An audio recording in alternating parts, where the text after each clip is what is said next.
What's up, everybody? It is Hobbs Horror back with you. Long time no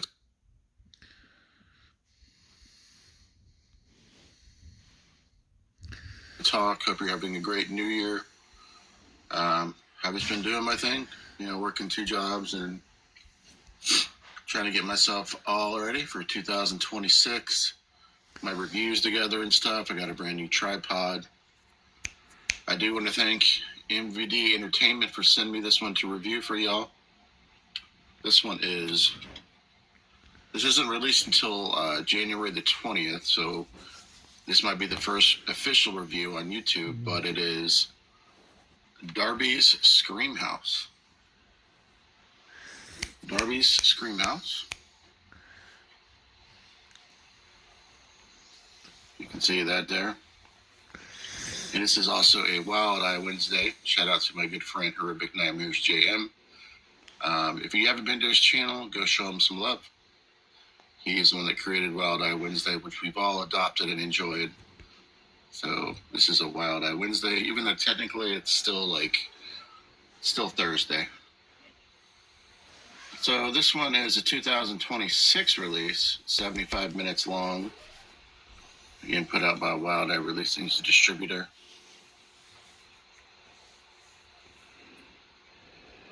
Does have Jessa Flux, Kimberly My Lynn, crush! Mel Helflin, Ashley Amberlin, Angel Nicole Bradford, Brent Black, Fallon Morrison. Of course, written by Donald Farmer and Jessa Flux. I do have to mention Anna Zayden also in this film. Well, she was very good. They actually were all very good in this movie. They all did exceptionally well for a crowdfunded movie. It was they crowdfunded almost $4,000 for this movie that I don't know what else they fucking put into it. On top of that, I don't know. Kind of the basic. It's not a flip cover or a flip cover art or anything like that. You do get bloopers, deleted scenes, and trailers with this movie. Basically, you follow this kind of a made-up area, this little land called Dollhouse, USA, I believe is what they call it. And then all of the people in this film are dolls that have came to life and live in kind of this fantasy world. You have Darby, opposite of Barbie. You have Darby doll. You have Rodeo doll, played by Mel Helflin. Darby's played by Jessa Flux, which a lot of people know Jessa Flux. I do know her. If you're in this community, you sure as hell know who Jessa Flux is. My crush. A lot of these actresses have been interviewed by multiple people. 8 Questions with, A Word Freak 85, I think Echo, amongst other interviewers. So go check those out. Shout out to all those guys, too. Make sure that if you want to check out actual interviews with some of these actors that are in this film, go check out those channels. But what happens here is Darby and her sister Tripper, that's right, Tripper, is played by Anna Zayden, basically living this kind of dream world and whatnot, and things start to happen, and let's just say Darby gets pissed and she goes on a rampage. But I don't want to tell you the reasons for it because I don't want to spoil the film. But when she goes on this rampage, people start to get picked off one by one. And there's a lot of different characters. I like films that have different characters that are assigned to different things. I'm a big character person. Now, overall, let me give you the positives of the film.